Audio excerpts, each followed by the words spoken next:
My grandson John had stopped being able to speak well for some time. It might be called aphasia. Even when he had something to say, he couldn't get the words out and always contorted his face in frustration. What? If you have something to say it properly. You're not a dog. You can talk. When the daughter-in-law scolded him with a furious look, the grandson clammed up even more. You don't have to push yourself. Look, if you have something to say, write it down here. Silently, he started drawing a picture of a person in a blank sketchbook. All I could do was sit next to him and quietly watch as he drew. This is you, and this one is Grandma? Wow. You're good at drawing. However, he started drawing a strange person. With a white face, a bright red nose, and a red and white striped outfit. Could it be a clown? Nodding, he looked at me with pleading eyes. No way. Are you? This child is seeking help from me. My name is Irene Jordan, 60 years old. In my younger days, I taught at an elementary school. I married a colleague I met there, and I quit teaching when I became pregnant. My son Jesse, who was born then, has since become independent and has his own family, and now I enjoy a leisurely retirement with my husband. The biggest joy in our lives is our grandson. He comes to visit us every summer with his parents. The time spent with him is irreplaceably precious. The grandson is the child of my son and his ex-wife. After their divorce, my son took custody of him. Soon after, my son remarried, and they had a second child. Annie is a really good wife. She doesn't chatter pointlessly when I come home tired from work, and she never makes unnecessary expenses. She's efficient in every way. Unlike my ex, who was terrible. She always came to me with John issues and bought unnecessary things for the child. That's how my son often compared his ex-wife and Annie. He has always liked the word efficient. He was an excellent student and has been successful at work, but he considers anything that doesn't benefit him, even if it's important to his child, unnecessary. He has never bought a present for Christmas or the grandson's birthday, saying it would be a waste of money. Before my grandson started elementary school, the design of the gym clothes was changed. The parents decided to unify everyone with the new design, but Annie said it was enough to use the hand-me-downs from a friend's child, so the grandson had to wear the old gym clothes. My grandson wanted the same gym clothes as everyone else, but Annie stuck to her decision. My son admired her attitude from the bottom of his heart. Annie's right. Elementary school is just a few years. We can't spend money on such things. To them, most of the expenses for my grandson seemed like unnecessary expenditures. This summer, my grandson came to visit with his parents again. Since my son remarried, I've been worried about the relationship between my grandson and Annie. My grandson seemed isolated within the family. When he watched TV in the living room, Annie would shout at him to turn it off, even if it wasn't loud. Yet, when her own son Damon played loud music on my son's tablet, she would sing along without a care. I could understand her wanting to cherish her own son more than my grandson. But I couldn't help but feel the unfair difference in how she treated them. I hope she'll also give proper attention to him. I had repeatedly urged my son to have Annie change her attitude, but he always laughed it off. He's an older brother now. He can take care of himself. He never seemed to care about his own son. After the long rainy season, it was sunny every day. My grandson, carrying a bug net and cage, went outside, followed by his 2-year-old brother, who stumbled and fell. My grandson hurried back to help him up, and his brother, without crying, smiled and grabbed his hand. He's become such a good big brother. I watched the scene with a smile, but Annie's angry voice shattered the peaceful moment. Let go of his hand. What are you doing to Damon? She scolded my grandson while brushing the dirt off Damon's pants. Annie. There's no need to be so angry, is there? I tried to calm her down. Kids should play outside and get their clothes dirty. It helps them grow. My son came over and looked down at me coldly. This is a family matter. Stay out of it, Mom. Did you get your clothes dirty again? Washing them costs money, you know. We'll have to charge you for it later. It's exaggerated. Being too strict on children is unfair. Look, he's so scared. My grandson was intimidated by his parents and apologized. My grandson had stopped being able to speak well for some time. It might be called aphasia. Even when he had something to say, he couldn't get the words out and always contorted his face in frustration. What? If you have something to say it properly. You're not a dog. You can talk. When Annie scolded him with a furious look, he clammed up even more. You don't have to push yourself. Look, if you have something to say, write it down here. I handed him paper and a pencil. Writing down his thoughts allowed him to communicate when he couldn't speak.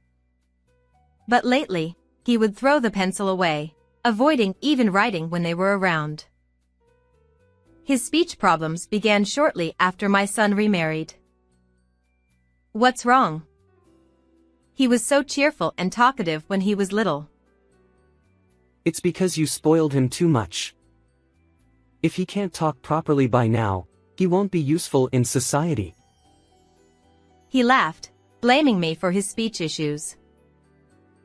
Actually, I've been thinking. I voiced my concern about my grandson. Maybe he should be examined by a specialist. Do you know how much that would cost? I won't spend a cent on that. Yes. If he's not confirmed to be ill, it's a waste of time and money. Predictably, they rejected my suggestion. You can't know if it's a waste unless he's properly diagnosed. Maybe a specialist could find a way to help. I tried to persuade them. It might be a developmental disorder. Haven't you heard about it on TV? My son waved his hand dismissively. It's useless. This kid has always been useless. Taking him to the hospital won't change anything. He turned to my grandson. Hey, even Damon is starting to talk. Learn from your brother and speak properly. He messed up my grandson's hair and said, Don't be a burden to us. My son and daughter-in-law didn't understand my concerns. Annie was completely devoted to her child, leaving no room in her heart for John. When John approached the baby with a smile, "Don't touch him with your dirty hands. Go away." She shooed John away as if he were a stray dog. Annie, I understand your love for the baby, but you should also be kind to John. The baby is John's brother, and he surely finds him adorable too. Don't compare the worthless John with the baby. She glared at me with a sigh. Worthless. There's no need to say it like that. If the baby gets negatively influenced by John, will you take responsibility? If this child's future is ruined, it will be because of John and you. Stop interfering with my parenting. Also, ask my permission before you speak to the baby. I chuckled at her exaggerated words, but she replied with a serious expression. I'm not joking. I truly believe your presence has a bad influence on the children. My sadness choked me, and I couldn't say anything in return. If you chat with someone as irresponsible as her, you'll end up a failure like your brother. With that, Annie took the baby and went somewhere. Having listened the whole time, my husband came and gently placed his hand on my shoulder. Annie must have been in a bad mood. Don't take it to heart. John will start speaking up soon. The next day also dawned bright and clear. While hanging the laundry in the garden, I gazed at the cloudless blue sky, feeling a desire to take the children outside. Since it's such nice weather, why don't we go outside to play with a bug net and a bug cage? The cicadas are chirping a lot. I invited the two children who were watching TV in the living room. Absolutely not. What if they get dirty or hurt? If you're going to take someone, take John only. She stopped me with a stern face. A walk should be fine. It's such nice weather. You haven't forgotten our promise, have you? When talking to my baby, go through me first. Taking the baby's hand, she said, "Let's play in the room with mommy." Giving up on the baby, I turned to John. Then, "John, would you like to go for a walk with Grandma?" But John shook his head slightly. "But it's such nice weather. It feels good to move your body outside." Still, John shook his head and refused my invitation. He got up and brought crayons and a sketchbook from the bedroom. "Do you want to draw, John?" Wanting to respect John's feelings, I decided not to insist on taking him outside and just watched over him. John, still silent, began drawing people in the blank sketchbook. I felt someone's presence and turned around quickly. "Ah. You startled me. How long have you been standing there?" There stood Jessie and Annie, who had just gone to the room with the baby. "Are you both curious about what John is drawing?" Without answering, both followed John's hand movements with stern expressions. "What's wrong? You both seem strange." "It's nothing. John, keep drawing." John continued to draw silently under his family's watchful eyes. "This is John, this is the baby, and this is Grandma?" "Wow, John, you're good at drawing." John continued to draw cute figures without confirming or denying my guesses. However, John then began drawing a strange figure behind Jessie and Annie, a person with a white painted face, a bright red nose, and wearing a red and white striped outfit. "Is this a clown?" John nodded slightly and continued drawing the clown. "Oh, what a strange drawing." Drawing weird things like that. John has no sense of art at all. Ugh. Losing interest, Jessie and Annie left. When I got up to start preparing lunch, John suddenly grabbed my clothes with a strong grip. "If you pull so hard, you'll stretch Grandma's clothes." I laughed jokingly, but John's serious gaze made me feel uneasy. "Do you want to tell me something?" John pointed to the clown in the drawing with a pleading look. "What's wrong with this clown?" At that moment, my husband returned from a neighborhood meeting. "What's wrong? Did something happen?" Sensing something amiss, he looked at the clown in the drawing. "Didn't you say before that clowns are scary?" My past memories flashed through my mind. I had indeed watched a TV show about a case where clowns lured and kidnapped children, and since then, I found clowns frightening. John had been sitting next to me when I said, "Clowns are scary, aren't they?" Could it be John? I looked at my husband, who seemed to reach the same conclusion, his expression tense. This child is asking us for help. That's what it is, right? He gripped John's shoulders firmly. John, Grandpa and Grandma will protect you. He promised with strong words. Now, what should we do next? To uncover what our son and daughter-in-law were doing to John, we devised a plan. Oh yes, we haven't used those yet. I remembered the high-end restaurant discount vouchers we received from a former student who is now a French chef. We called Jessie and Annie and showed them the vouchers. You've hardly gone out since the baby was born, right? How about having a meal together for a change? Jessie, without much suspicion, took the vouchers. Lucky. This saves us money. But I'm worried about the children. She looked at me warily. It's okay.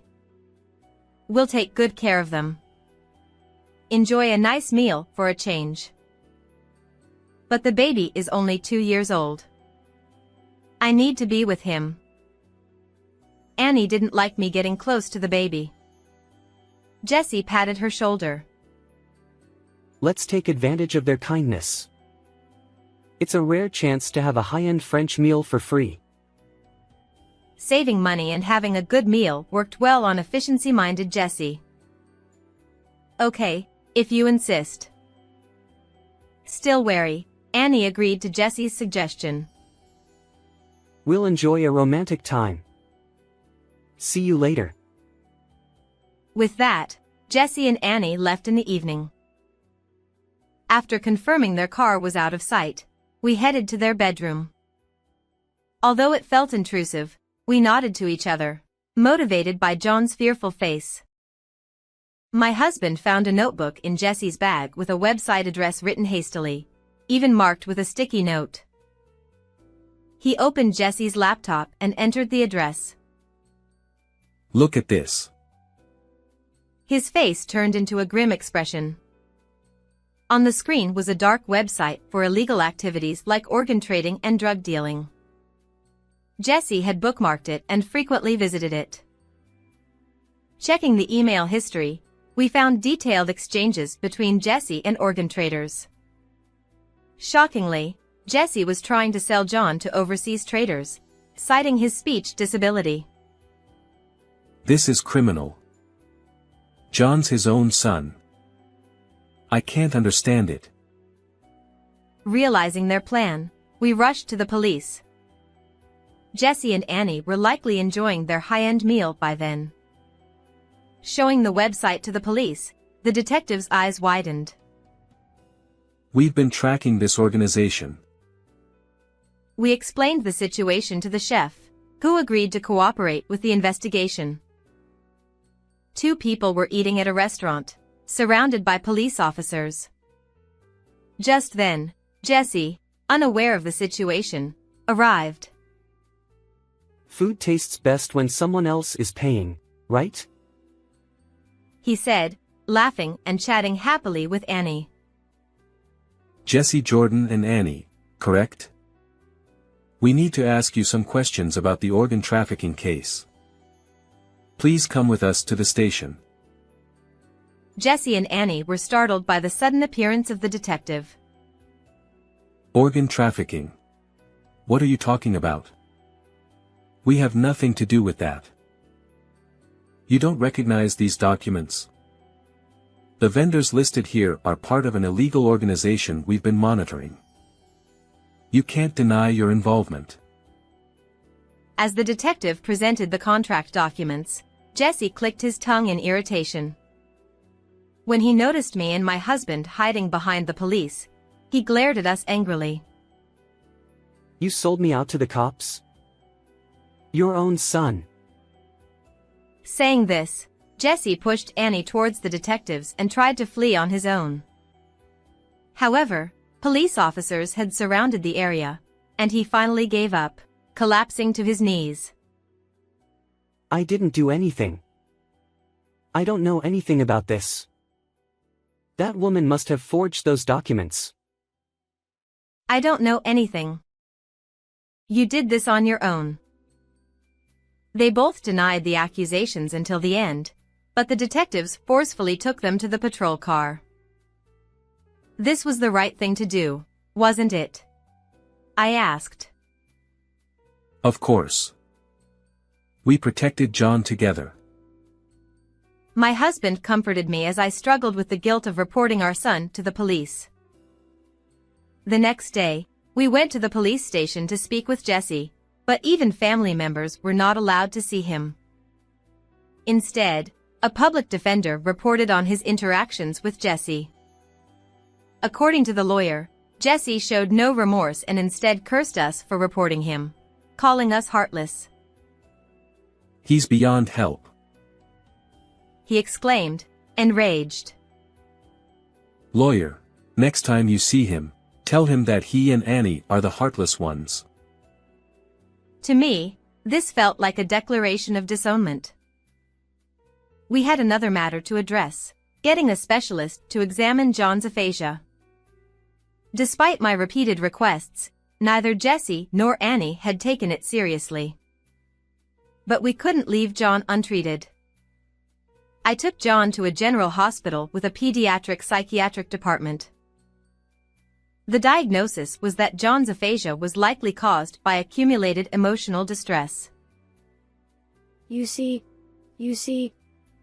As he interacted with the psychiatrist, John slowly started to speak. According to John, Annie's harassment began right after she became pregnant with Damon. After giving birth, she constantly treated John as a nuisance. At first, she ignored him, but when he tried to play with Damon as he got older, she yelled at him to stay away. Though John could endure it a few times, daily mistreatment made him fearful of Annie. The only person who could have saved him, Jesse, ignored his son's growing isolation, instead siding with Annie to push John away. Jesse often told John he was useless and unwanted, driving him further into isolation. Among the evidence seized from Jesse and Annie's home, police found a diary Jesse had kept. It revealed that Jesse not only ignored John but also considered selling his organs to help their finances. When I heard this from the detective, I was so shocked that I couldn't eat or sleep that night. It was Annie who first suggested the idea of organ trafficking. Jesse told his lawyer that he wouldn't have considered selling his son if Annie hadn't suggested it. To them, John was nothing but a burden. They likely saw expenses for his education and counseling as a waste of money. What a disgrace. Putting their own profit above their child's future. As a father, I'm ashamed. No matter the circumstances, wrongdoing against one's own child is unforgivable. Lawyer, make sure you tell him that. The lawyer, who had a daughter himself, sympathetically agreed to relay the message. Where did we go wrong in raising our child? I wondered. Each new revelation from the police and lawyers made me feel more powerless as a mother. It's too late for regrets. All we can do now is ensure our grandchildren's happiness. You're right. I couldn't find any other words to say. Later, Jesse and Annie were arrested for violating the organ transplant law, along with the brokers and their entire organization. We don't know what sentences our son and his wife will receive.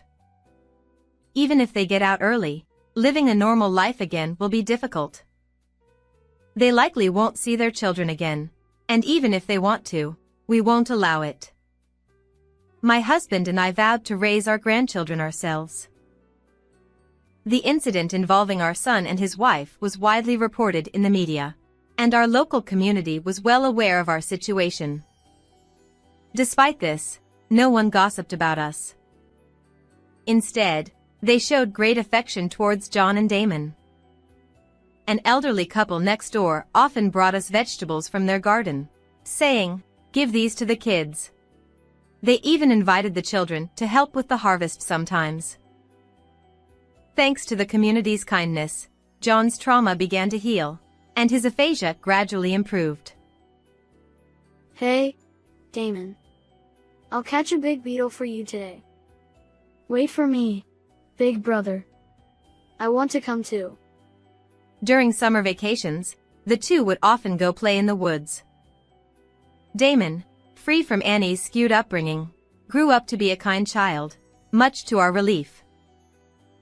Though I still felt the lingering regret of failing to raise Jessie properly, watching my grandchildren grow gave me and my husband hope. 10 years have passed since then, and John is now a high school student.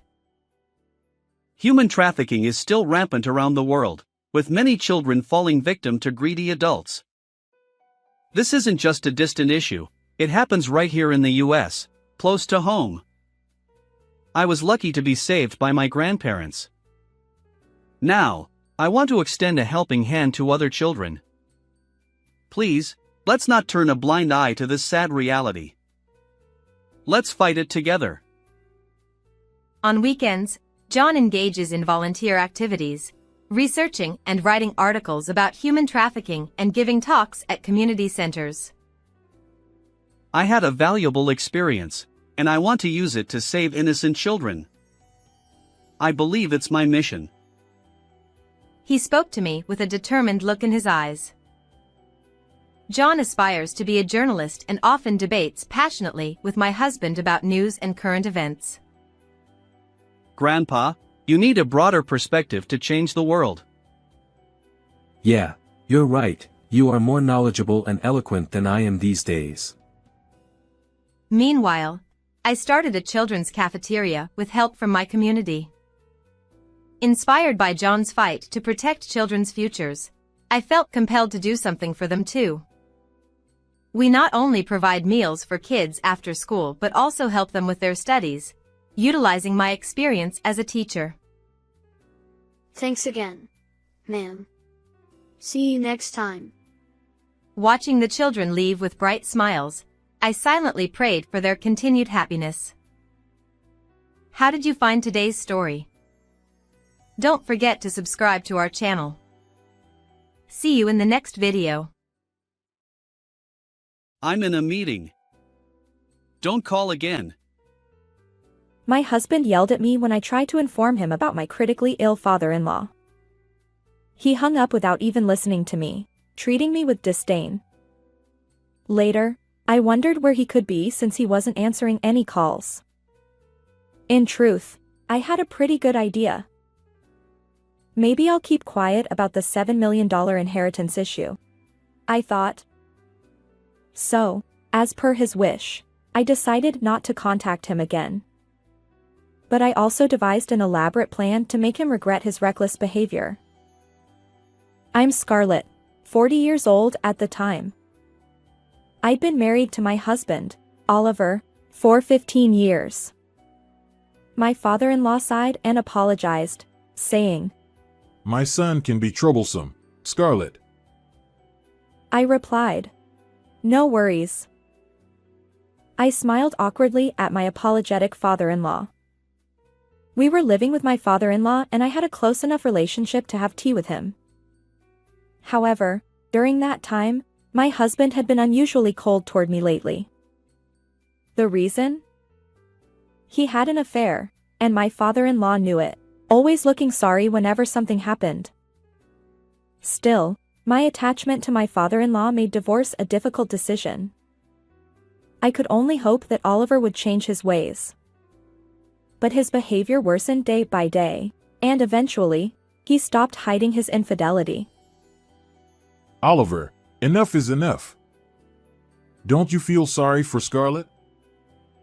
No matter how much my father-in-law scolded him, my husband just brushed it off. In fact, he even puffed up his chest with confidence. Women are drawn to me because I'm overflowing with masculine charm. My father-in-law and I were utterly exasperated by his attitude. What masculine charm? I retorted. Women are probably flocking to you because of your money. And it was true. Oliver flaunted his wealth, attracting women and living a lavish lifestyle. Apparently, he was juggling multiple affairs. Scarlett, I'm truly sorry. My excess wealth turned Oliver into a terrible son. When we married, Oliver wasn't like this. He worked diligently, came straight home after work, a model husband. But around our 12th anniversary, everything changed. My father-in-law's serious illness prompted him to reveal all his previously hidden assets, and Oliver's eyes gleamed with greed. Since he'd inherited anyway, he started dipping into that fortune. My frail father-in-law couldn't reprimand Oliver, and time slipped away. Seeing my father-in-law blame himself in our private moments was heartbreaking. Oliver, you shouldn't upset your dad. I finally couldn't take it anymore and scolded my husband. But he just glared at me and said, What? Are you jealous? Confused by his unexpected words, I stammered, What are you talking about? His response was arrogant. You're small-minded for being jealous just because other women find me attractive. I didn't know how to react. Ignoring my distress, Oliver continued with his haughty attitude. Well, if you don't want me to abandon you, you better work on your appeal. Being a 40-year-old hag might make it tough, though. Furious, I retorted. What? That's rude. You're 43 too. But Oliver just laughed and declared.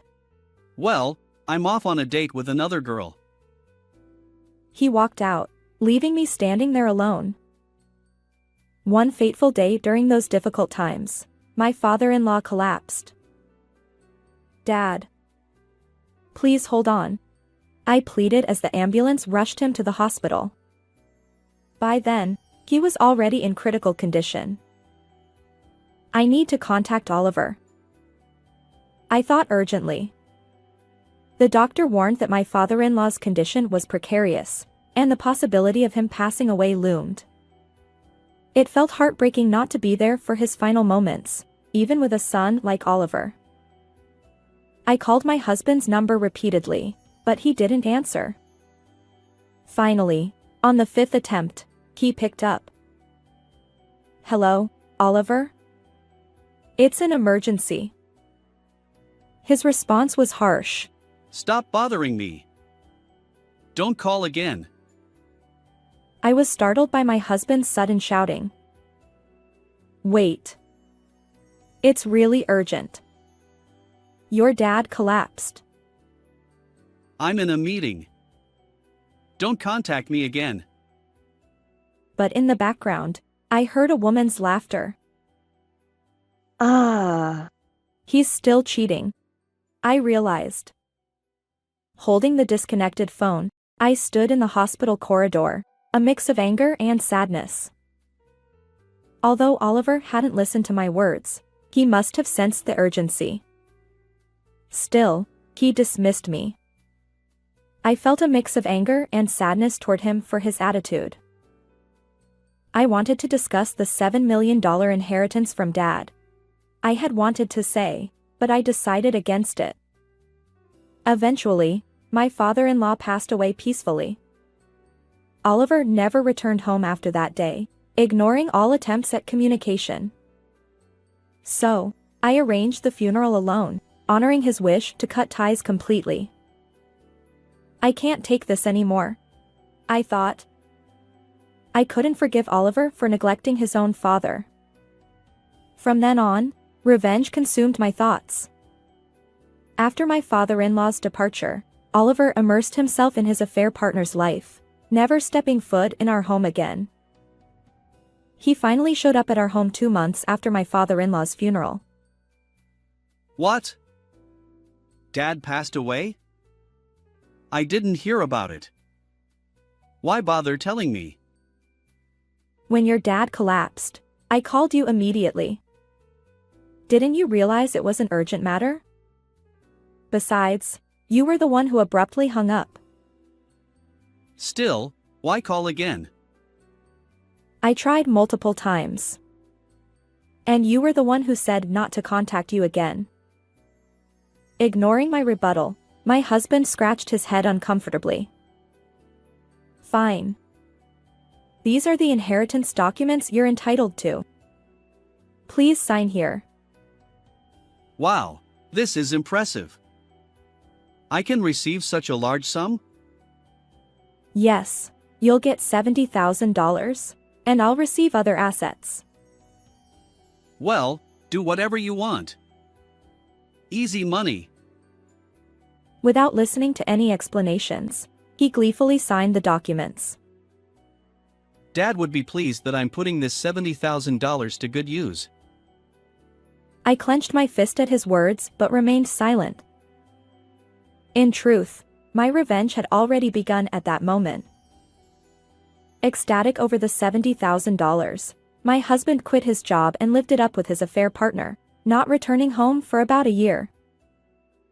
During that time, I didn't contact him or pursue a divorce. And a year later, I mailed divorce papers and a copy of my father-in-law's will to Oliver. Almost immediately, he panicked and called me. Hey! What's this will about? Is it true you inherited $7 million from Dad? So what if it is? I had no idea. Let's talk about this. I suggested meeting at a cafe for our discussion. When I arrived, Oliver's face was flushed with anger. Damn it! You're mocking me. Ignoring his rage, I maintained a businesslike demeanor. This is your dad's will. It ensures I receive the $7 million inheritance. Why not me? You probably used some charm on Dad. Oliver hurled baseless accusations, but I met his gaze head-on. His anger wavered momentarily. I tried to discuss this with you multiple times, but you were always too busy with meetings. I apologize. My sarcasm seemed to hit home. Oliver trembled, still red-faced. This can't be valid. As his son, I have rightful inheritance rights. It's the law. Well, it doesn't work that way. Did you know you have 1 year from learning about my full inheritance to claim your share? It's also legally binding. I didn't know. Statutes of limitations even matter. Remember when I explained this while giving you the $70,000? You didn't listen. Oliver's eyes widened in realization. Yes, when I handed him the $70,000, I'd also explained that I'd inherit additional assets. But he'd been blinded by the immediate windfall, hastily signed without listening. For a year, I'd endured, not divorcing or revealing my plan. Now, Oliver had overlooked $7 million for the sake of $70,000. With a smile, I told my husband, I'll start a new life using my father-in-law's inheritance. And you? Never contact me again. His face turned pale. Desperate, he stammered. Wait. I actually have debts. I retorted. I figured. You're the type to create debts with reckless spending. A thoughtless, careless man like this couldn't possibly get away with just $70,000. Suddenly, Oliver sat on the cafe floor, clinging to me. Other patrons stared at the bizarre scene. Forgive me. I was wrong. He pleaded. I shot back. Can you stop embarrassing me? It's like I'm the villain here. He begged. Please, let's reconcile. Let's start over. I taunted. Weren't you repulsed by an old hag like me? I didn't hold back, thrusting verbal daggers at him. This moment was the culmination of my year-long plan. My husband looked up at me with tears in his eyes, his voice trembling. I have to keep the girls happy. They all want jewelry or designer bags. Why should I pay for gifts for your affair partner? I have nothing to do with it. Don't say that. As Oliver sat on the cafe floor, gazing at the sky, he suddenly brightened up. You should surround yourself with men too. Me? Sure, what was it called? A reverse harem. With $7 million, you'll have your pick of handsome young men. At that moment, I raised my hand and slapped him hard. The satisfying sound echoed through the cafe as his cheek turned red and swollen. Other customers and staff froze at the noise.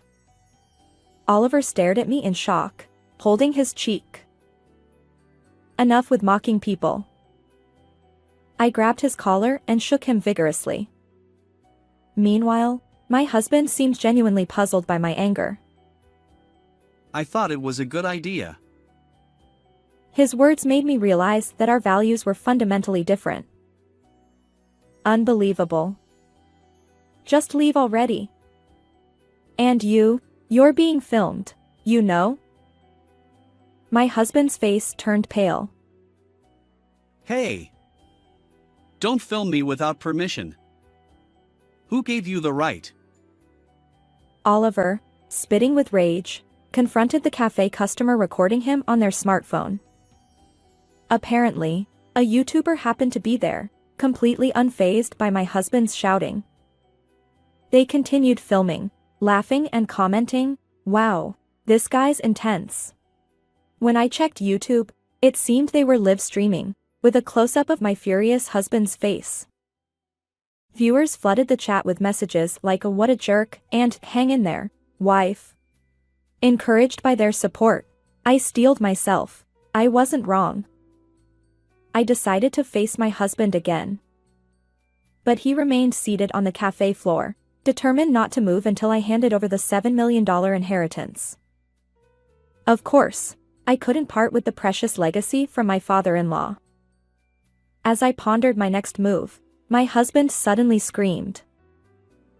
Why did you find my location? Suddenly, Oliver was surrounded by men in black suits. Apparently, Oliver had accumulated so much debt that even the denizens of the underworld were after him for money. It's probably because of the live stream on YouTube, I said calmly, sipping my coffee. Help me. With your $7 million, I can pay off my debts. Let's live happily together. His life hung by a thread, like a candle about to be extinguished. Wait. First, you need to sign the divorce papers. I replied. If I sign, will you help me? Hard to say until you sign the divorce papers. I teased. He hastily signed the papers and handed them to me. This should save me, right? Smiling, I accepted the papers. Who said anything about saving you? Just go to hell. As Oliver screamed and struggled, the men in black bound him and carried him away. Finally, my long battle is over. I feel exhausted. As I sat there sipping my coffee, applause erupted in the cafe. Well done. Thank you, the customers and staff cheered. When I stood up, smiling and nodding, the applause grew even louder. And so, my marriage with Oliver came to an end. After inheriting a substantial fortune, I made sure to claim $14,000 each from my ex-husband and his affair partner as compensation. It seems the affair partner sought help from her parents, while Oliver continued accumulating debt. Fortunately, I received the full amount. As for Oliver, he was abandoned by his affair partner and now lives alone in a rundown apartment. He's constantly fearful of debt collectors. But it's all self-inflicted. On the other hand, thanks to my father-in-law's inheritance, I've gained financial freedom. I'm looking forward to a new life and taking things slowly. How did you find this story? Don't forget to subscribe to the channel. Until next time in the next video.